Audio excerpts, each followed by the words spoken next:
ಶತಾಯುಷಿಗಳಾದ ಭೀಮಣ್ಣ ಖಂಡ್ರವರ ನಿವಾಸದಲ್ಲಿ ನಾವಿದ್ದೀವಿ. ಈಗಾಗಲೇ ಸಮಯ ಕೂಡ 8 ಗಂಟೆ ಆಗಿದೆ. ಅದರ ರಾಜ್ಯಾದ್ಯಂತ ಅಲ್ಲಲ್ಲಿ ಸಾಕಷ್ಟು ಅಂದ್ರೆ ಸುಳ್ಳು ಸುದ್ದಿ ಹರಡಿಸ್ತಾ ಇದ್ದಾರೆ. ಅದರ ನಿಜಕ್ಕೂ ಅವ್ರ ಮನೆಯಲ್ಲೇ ನಾವಿದ್ದೀವಿ. ಅವ್ರ ತಂದೆಯವರು ಚಿಕಿತ್ಸೆ ಕೂಡ ಮುಂದುವರೆದ, ಆರೋಗ್ಯ ಕೂಡ ಸ್ಥಿರ ಇದೆ. ಅದೇ ಕೋಣೆಯಲ್ಲಿ ನೋಡ್ಬೋದು ನೀವು, ಸಾಕಷ್ಟು ಬೆಳಗ್ಗೆಯಿಂದಲೇ ಜಿಲ್ಲೆಯಾದ್ಯಂತ ಸಾಕಷ್ಟು ಜನರು, ಸ್ವಾಮೀಜಿಗಳು, ಪ್ರಮುಖರು ಅವರ ಆರೋಗ್ಯನ ವಿಚಾರಿಸ್ತಾ ಇದ್ದಾರೆ. ಅಲ್ಲಿ ಖುದ್ದು ಭೀಮಣ್ಣ ಖಂಡ್ರವರ ಪುತ್ರ ಈಶ್ವರ್ ಖಂಡ್ರವರೇ ಇದ್ದಾರೆ ಸರ್. ಇಡೀ ನಾಡಿನಾದ್ಯಂತ ಅಲ್ಲಲ್ಲಿ ಅಂದರೆ ಸುಳ್ಳು ಸುದ್ದಿ ಹಡಿಸ್ತಾ ಇದ್ದಾರೆ. ಶತಾಯುಷಿಗಳಾದ ಭೀಮಣ್ಣ ಖಂಡ್ರವರ ಚಿಕಿತ್ಸೆ ಕೂಡ ಮುಂದುವರಿತಾ ಇದೆ. ಏನು ಹೇಳ್ತೀರಿ ಸರ್ ನಾಡಿನ ಜನರಿಗೆ? ದಯವಿಟ್ಟು ಯಾರೂ ಸುಳ್ಳು ಸುದ್ದಿ ನಂಬಬೇಡಿ. ಅವರು ನಮ್ಮ ತಂದೆಯವರು, ಅವರ ಆರೋಗ್ಯ ಸ್ಥಿರವಾಗಿದೆ, ಚಿಕಿತ್ಸೆ ಮುಂದುವರೆದಿದೆ. ಮತ್ತು ವೈದ್ಯರ ತಂಡ ಅವರ ಆರೋಗ್ಯದ ಬಗ್ಗೆ 24 ತಾಸು ನಿಗಾ ವಹಿಸಿದ್ದಾರೆ. ಅವರಿಗೆ ನಿರಂತರವಾಗಿ ಆಕ್ಸಿಜನ್ ಕೊಡಲಾಗ್ತಾ ಇದೆ. BP ಮತ್ತು ಅವರ ಪಲ್ಸ್ ರೇಟು ಇವತ್ತು ಸರಿಯಾಗೇ ಇದೆ. ಹೀಗಾಗಿ ನಮ್ಮೆಲ್ಲರ ಇಚ್ಛೆ, ಅವರ ಅಭಿಮಾನಿಗಳ ಇಚ್ಛೆ ಇದೆ, ಅವರು ಇನ್ನೂ ನಮ್ಮ ಮಧ್ಯದಲ್ಲಿ ಬದುಕಬೇಕು ಅನ್ನುವಂಥದ್ದು ನಾವೆಲ್ಲ ದೇವರಿಗೆ ಪ್ರಾರ್ಥನೆ ಮಾಡ್ತಾ ಇದ್ದೇವೆ.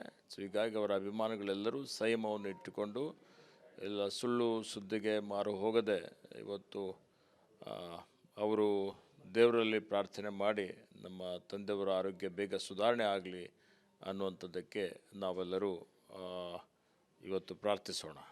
ಕಳೆದ ಹಲವು ದಶಕಗಳಿಂದ ಅಖಿಲ ಭಾರತೀಯ ವೀರಶೈವ ಅಂದರೆ ಸಮಾಜ, ಲಿಂಗಾಯತ ಸಮಾಜಕ್ಕೆ ಸಾಕಷ್ಟು ಹೋರಾಟ ಮಾಡಿದ್ದಾರೆ. ಸಾಮಾಜಿಕ ಕ್ಷೇತ್ರ ಇರ್ಬೋದು, ಧಾರ್ಮಿಕ ಕ್ಷೇತ್ರ ಇರ್ಬೋದು. ಈಗಾಗಲೇ ಮೈಸೂರು, ಮಂಗಳೂರು ಅಂದರೆ ಇಡೀ ನಾಡಿನಾದ್ಯಂತ ಸ್ವಾಮೀಜಿಗಳಿರ್ಬೋದು, ಲಿಂಗಾಯತ ಸಮಾಜ ಮುಖಂಡರಿರ್ಬೋದು, ಎಲ್ಲರಿಗೂ ಒಂದು ಆತಂಕ ಸೃಷ್ಟಿಯಾಗಿದೆ ಸರ್. ಆ ಆತಂಕ ಬಗ್ಗೆ ಮತ್ತು ವಿಶೇಷವಾಗಿ ಸಾಮಾಜಿಕ ಜಾಲತಾಣದಲ್ಲಿ ಕೂಡ ಇತ್ತೀಚೆಗೆ ನಮ್ಮ ತಂದೆಯವರು ಬಾಲ್ಯದಿಂದಲೇ ಹೋರಾಟದ ಮನೋಭಾವವುಳ್ಳಂಥವರು. ಅವರು ಇವತ್ತು ಸತ್ಯ, ನ್ಯಾಯ, ನೀತಿ, ಧರ್ಮದ ಮೇಲೆ ನಡಿಬೇಕು ಅನ್ನೋಂಥವ್ರು. ರಾಜಕಾರಣ ಅಂತ ಹೇಳಿದರೆ ಅದೊಂದು ಸಮಾಜ ಸೇವೆ ಅಂತೇಳಿ ತಿಳಿದುಕೊಂಡು ರಾಜಕಾರಣದಲ್ಲಿ ಧುಮುಕಿ ಇವತ್ತು ಈ ಸ್ವಾತಂತ್ರ್ಯಕ್ಕಾಗಿ ಹೋರಾಟ ಮಾಡಿದಂಥವರು. ಹೈದರಾಬಾದ್ ಕರ್ನಾಟಕ ವಿಮೋಚನೆ ಸಂದರ್ಭದಲ್ಲಿ ನೈಜಾಮಿನ ವಿರುದ್ಧ ಹೋರಾಟ ಮಾಡಿ ಜೈಲಿಗೆ ಹೋಗಿ ಬಂದಂಥವರು. ಇವತ್ತು ಅದಾದ ಮೇಲೆ ಈ ಭಾಗದ ಸರ್ವಾಂಗೀಣ ಅಭಿವೃದ್ಧಿಗಾಗಿ ಸಾಕಷ್ಟು ಅವರು ಶ್ರಮ ಮಾಡಿದ್ದಾರೆ, ಅವರ ಕೊಡುಗೆ ಇದೆ. ಇವತ್ತು ಶೈಕ್ಷಣಿಕ ಕ್ರಾಂತಿ ಮಾಡಿದಂಥವರು. ಜೊತೆಯಲ್ಲಿ ಇವತ್ತು ಈ ಭಾಗದಲ್ಲಿ ಕನ್ನಡ ಉಳಿಲಿಕ್ಕೆ ಮತ್ತು ಬೀದರ್ ಜಿಲ್ಲೆ ಏನು ಒಂದು ಕಡೆ ತೆಲಂಗಾಣ ಇದೆ, ಆಂಧ್ರ ಇದೆ, ಒಂದು ಕಡೆ ಮಹಾರಾಷ್ಟ್ರ ಇದೆ, ಭಾಳಷ್ಟು ಬಹುಸಂಖ್ಯಾತ ಕನ್ನಡಿಗರಿದ್ದಾರೆ. ಈ ಮಾತೃಭಾಷೆ ಉಳಿಬೇಕು, ನಾವೆಲ್ಲ ಕರ್ನಾಟಕದಲ್ಲಿ ಸೇರಬೇಕು ಅಂತೇಳಿ ಏಕೀಕರಣದಲ್ಲಿಯೂ ಸಾಕಷ್ಟು ಸಂಘರ್ಷ ಮಾಡಿ ಇಲ್ಲಿನಿಂದ ದಿಲ್ಲಿವರೆಗೆ ಅವ್ರ ನಿಯೋಗವನ್ನು ತೆಗೆದುಕೊಂಡು ಹೋಗಿ ಅವರ ಅತ್ಯಂತ ಅವರಿಗೆ ಆಪ್ತರಾದಂಥ ಪೂಜ್ಯ ಚನ್ನಬಸವ ಪಟ್ಟದೇವರ ಒಂದು ಸಾನ್ನಿಧ್ಯದಲ್ಲಿ ಅನೇಕ ಹೋರಾಟಗಳನ್ನು ಮಾಡಿದ್ದಾರೆ. ಮತ್ತು ಯಾವ ಹೋರಾಟ ತೆಗೆದುಕೊಂಡರೂ ಅದರಲ್ಲಿ ಯಶಸ್ವಿನೂ ಆಗಿದ್ದಾರೆ. ರೈತರ ಪರವಾಗಿ ಹೋರಾಟ ಆಯಿತು. ಇವತ್ತು ಈ ಭಾಗದ ಯುವಕರಿಗೆ ಉದ್ಯೋಗ ಸಿಗಬೇಕು ಅಂತೇಳಿ ಕೃಷಿ ಆಧಾರಿತ ಕೈಗಾರಿಕೆ ಕಾರ್ಖಾನೆಗಳನ್ನು ಸಹಕಾರ ಕ್ಷೇತ್ರದಲ್ಲಿ ಪ್ರಾರಂಭ ಮಾಡಿದಂಥವರು. ನೀರಾವರಿ ಯೋಜನೆಗಾಗಿ ಹೋರಾಟ ಮಾಡಿದಂಥವರು. ವಿಧಾನಸಭೆ ಒಳಗಡೆ, ವಿಧಾನ ಪರಿಷತ್ತಿನ ಒಳಗಡೆ, ವಿಧಾನಸಭೆ ಹೊರಗಡೆ ಸಹಿತ ನಿರಂತರವಾಗಿ ಅವರ ಸಂಘರ್ಷ ಜಾರಿಯಲ್ಲಿ ಇರ್ತಾ ಇತ್ತು. ಈ ಭಾಗ ಶೈಕ್ಷಣಿಕವಾಗಿ ಅತ್ಯಂತ ಹಿಂದುಳಿದಂಥದ್ದಿದೆ ಅಂತೇಳಿ ಇವತ್ತು ಅವರ ಶಾಂತಿವರ್ಧಕ ಶಿಕ್ಷಣ ಸಂಸ್ಥೆ ಮೂಲಕ ಏನು ಲಿಂಗೈಕ್ಯ ಚನ್ನಬಸವ ಪಟ್ಟದೇವರು ಇವತ್ತು ಅವರ ಸಾನ್ನಿಧ್ಯದಲ್ಲಿ ಆ ಒಂದು ಸಂಸ್ಥೆ ಅಡಿಯಲ್ಲಿ ಸುಮಾರು ಇವತ್ತು ಸಾವಿರಾರು ಜನ ವಿದ್ಯಾರ್ಥಿಗಳು ಇಂಜಿನಿಯರ್ ಆಗಿದ್ದಾರೆ. ಅನೇಕ ಜನ ಇವತ್ತು ಪದವೀಧರರಾಗಿದ್ದಾರೆ, ದೊಡ್ಡ ದೊಡ್ಡ ಸ್ಥಾನದಲ್ಲಿದ್ದಾರೆ. ಇವತ್ತು ಗುಣಮಟ್ಟದ ಶಿಕ್ಷಣ ಕೊಟ್ಟು ಅವರಿಗೆ ಶೈಕ್ಷಣಿಕ ಪ್ರಗತಿ ಮಾಡಿದಂಥದ್ದು ಪ್ರಪ್ರಥಮವಾಗಿ ಭಾಗದಲ್ಲಿ ಅದರ ಶ್ರೇಯಸ್ಸು ಅವರಿಗೆ ಸಲ್ತದೆ. ಈ ಜಿಲ್ಲೆಯ ಈ ಭಾಗದ ಎಲ್ಲ ಅಭಿವೃದ್ಧಿಗಳಲ್ಲಿ ಅವರ ಒಂದು ಅಮೋಘವಾದಂಥ ಒಂದು ಕೊಡುಗೆ ಇದೆ. ಹೀಗಾಗಿ ಅವರ ಅಭಿಮಾನಿಗಳು ಸಹಸ್ರಾರು ಸಂಖ್ಯೆಯಲ್ಲಿದ್ದಾರೆ. ಇವತ್ತು ಲಕ್ಷಾಂತರ ಜನ ಇದ್ದಾರೆ ಅಂತ ಹೇಳಿದರೆ ಅತಿಶಯೋಕ್ತಿ ಆಗೋದಿಲ್ಲ. ಇಡೀ ರಾಜ್ಯದಾದ್ಯಂತ ಇವತ್ತು ಅಖಿಲ ಭಾರತ ವೀರಶೈವ ಲಿಂಗಾಯತ ಮಹಾಸಭೆ ಸಂಘಟನೆ ಮಾಡುವಂಥದ್ದರ ಮುಖಾಂತರ ಎಲ್ಲರನ್ನು ಒಗ್ಗೂಡಿಸ್ಬೇಕು ಅಂತೇಳಿ ಗುರುವಿರಕ್ತರ ಸಮಾವೇಶ ಮಾಡಿದರು. ಮತ್ತು ಏನೇ ಇದ್ದದ್ದು ಇದ್ದ ಹಾಗೆ ಹೇಳುವಂಥವರು. ಇವತ್ತು ಯಾವುದೇ ನಿರ್ಬಿಡೆಯಿಂದ, ನಿರ್ಭೀತಿಯಿಂದ, ಇವತ್ತು ಅಂಜದೆ ಅಳುಕದೆ ಇವತ್ತೇನು ಸತ್ಯ ಇದೆ, ಏನು ಸಮಾಜಕ್ಕೆ ಒಳಿತಾಗ್ತದೆ ಅಂತೇಳಿ ಆ ವಿಷಯಗಳನ್ನು ತೆಗೆದುಕೊಂಡು ಇವರು ಪ್ರತಿಪಾದನೆ ಮಾಡುವಂಥದ್ದು. ಅವರು ಭಾಳ ಹಠವಾದಿಗಳಿದ್ದರು. ಯಾವುದೇ ಒಂದು ಕೆಲಸ ಹಿಡಿದ್ರೆ ಅದನ್ನು ಪೂರ್ಣಗೊಳಿಸುವವರೆಗೂ ಬಿಡ್ತಾ ಇರಲಿಲ್ಲ. ಹೀಗಾಗಿ ಅವರ ಮಾರ್ಗದರ್ಶನದಲ್ಲಿ ನಾವೆಲ್ಲ ಬೆಳೆದಿದ್ದೇವೆ. ಸರ್, ಈಗ ಆರೋಗ್ಯ ಬಗ್ಗೆ ಅಂದ್ರೆ ಒಂದು ಗೊಂದಲಿದೆ ಸರ್ ಸಾಮಾಜಿಕ ಜಾಲತಾಣದಲ್ಲಿ. ಅಂದರೆ ಆರೋಗ್ಯ ಈ ಪಲ್ಸ್ ರೇಟ್ ಇರ್ಬೋದು, ಬಿ ಪಿ ಎಲ್ಲ ಯಾವ ರೀತಿ ಸ್ಟೇಬಲ್ ಇದೆ ಸರ್? ನೋಡಿ, ಅವರ ಆರೋಗ್ಯ ಸ್ವಲ್ಪ ಗಂಭೀರ ಇದೆ. ಆದರೂ ಇವತ್ತು ಅವರ ಬಿ ಪಿ, ಪಲ್ಸು ಎಲ್ಲವೂ ಸ್ಥಿರವಾಗಿದೆ. ಹೀಗಾಗಿ ಅವರು ಆಸ್ಪತ್ರೆಯಿಂದ ಮನೆಗೆ ಕರ್ಕೊಂಡು ಬಂದ ಮೇಲೆ ಇಲ್ಲೇ ಆಸ್ಪತ್ರೆ ಥರ ಎಲ್ಲ ವ್ಯವಸ್ಥೆ ಮಾಡಿದ್ದೇವೆ. ನಮ್ಮ ಕುಟುಂಬಸ್ಥರೇ ವೈದ್ಯರಿದ್ದಾರೆ, ಅವರು ಎಲ್ಲ ರೀತಿಯಲ್ಲಿ ನೋಡಿಕೊಳ್ತಾ ಇದ್ದಾರೆ. ಹೀಗಾಗಿ ಅವರ ಆರೋಗ್ಯದಲ್ಲಿ ಸ್ವಲ್ಪ ಮಟ್ಟಿಗೆ ಸುಧಾರಣೆ ಇದೆ.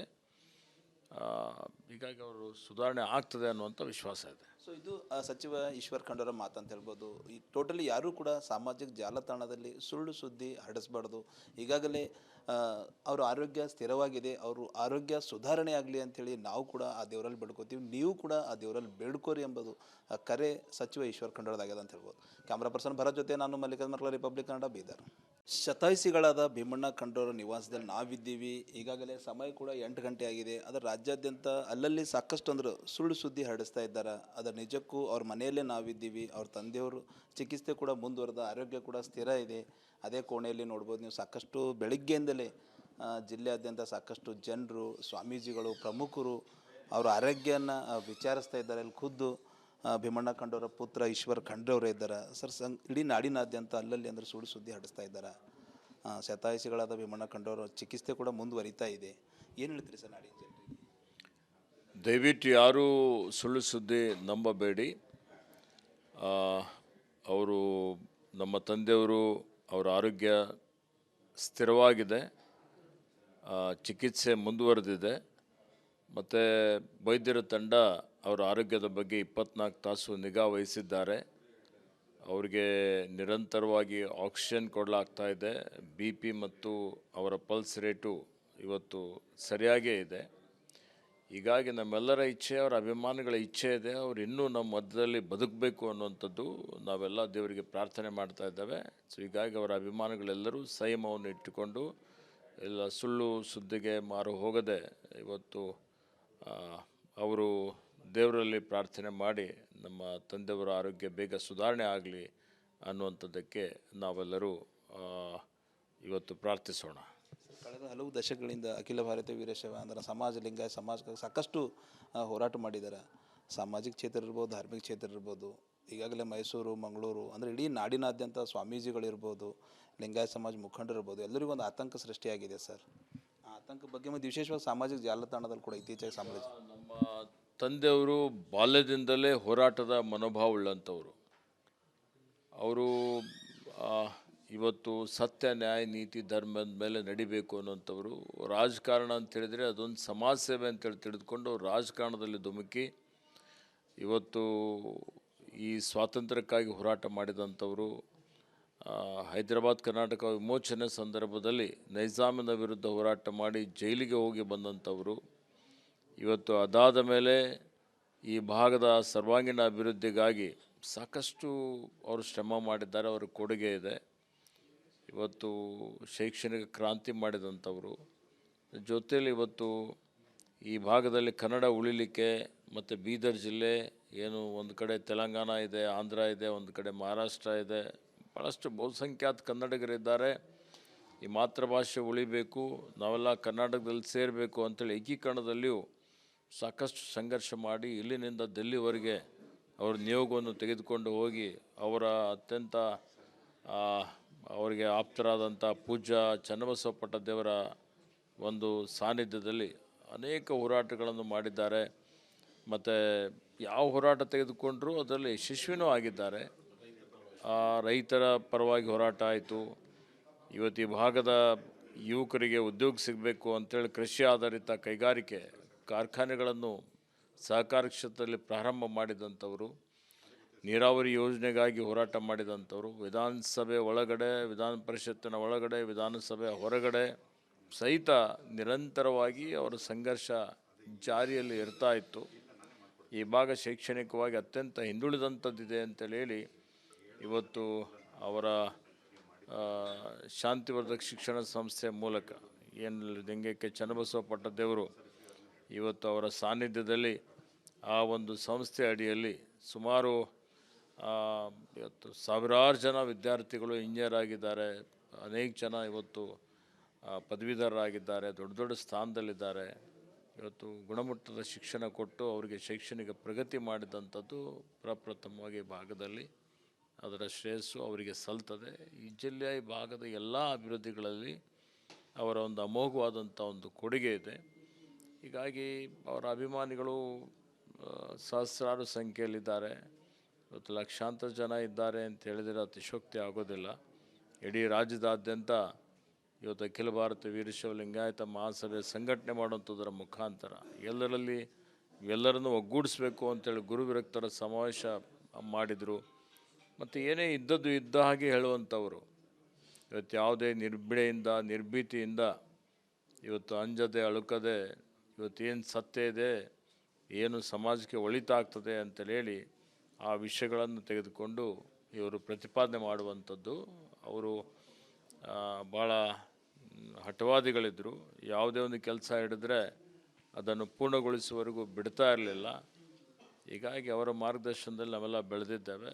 ಈಗ ಆರೋಗ್ಯ ಬಗ್ಗೆ ಅಂದರೆ ಒಂದು ಗೊಂದಲ ಇದೆ ಸರ್ ಸಾಮಾಜಿಕ ಜಾಲತಾಣದಲ್ಲಿ. ಅಂದರೆ ಆರೋಗ್ಯ ಈ ಪಲ್ಸ್ ರೇಟ್ ಇರ್ಬೋದು, BP ಎಲ್ಲ ಯಾವ ರೀತಿ ಸ್ಟೇಬಲ್ ಇದೆ ಸರ್? ಅವರ ಆರೋಗ್ಯ ಸ್ವಲ್ಪ ಗಂಭೀರ ಇದೆ. ಆದರೂ ಇವತ್ತು ಅವರ BP, ಪಲ್ಸು ಎಲ್ಲವೂ ಸ್ಥಿರವಾಗಿದೆ.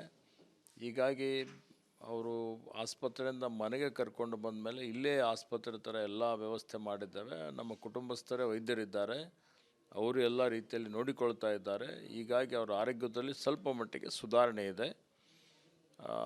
ಹೀಗಾಗಿ ಅವರು ಸುಧಾರಣೆ ಆಗ್ತದೆ ಅನ್ನುವಂಥ ವಿಶ್ವಾಸ ಇದೆ. ಸೊ ಇದು ಸಚಿವ ಈಶ್ವರ್ ಖಂಡ್ರೆ ಮಾತಂತ ಹೇಳ್ಬೋದು. ಈ ಟೋಟಲಿ ಯಾರೂ ಕೂಡ ಸಾಮಾಜಿಕ ಜಾಲತಾಣದಲ್ಲಿ ಸುಳ್ಳು ಸುದ್ದಿ ಹರಡಿಸ್ಬಾರ್ದು. ಈಗಾಗಲೇ ಅವ್ರ ಆರೋಗ್ಯ ಸ್ಥಿರವಾಗಿದೆ, ಅವರು ಆರೋಗ್ಯ ಸುಧಾರಣೆ ಆಗಲಿ ಅಂಥೇಳಿ ನಾವು ಕೂಡ ಆ ದೇವರಲ್ಲಿ ಬೇಡ್ಕೋತೀವಿ. ನೀವು ಕೂಡ ಆ ದೇವರಲ್ಲಿ ಬೇಡ್ಕೋರಿ ಎಂಬುದು ಕರೆ ಸಚಿವ ಈಶ್ವರ್ ಖಂಡ್ರೆದಾಗ್ಯದ ಅಂತ ಹೇಳ್ಬೋದು. ಕ್ಯಾಮ್ರಾ ಪರ್ಸನ್ ಭರತ್ ಜೊತೆ ನಾನು ಮಲ್ಲಿಕಾರ್ಜುನ್ ಮರ್ಕಲ, ರಿಪಬ್ಲಿಕ್ ಕನ್ನಡ, ಬೀದರ್.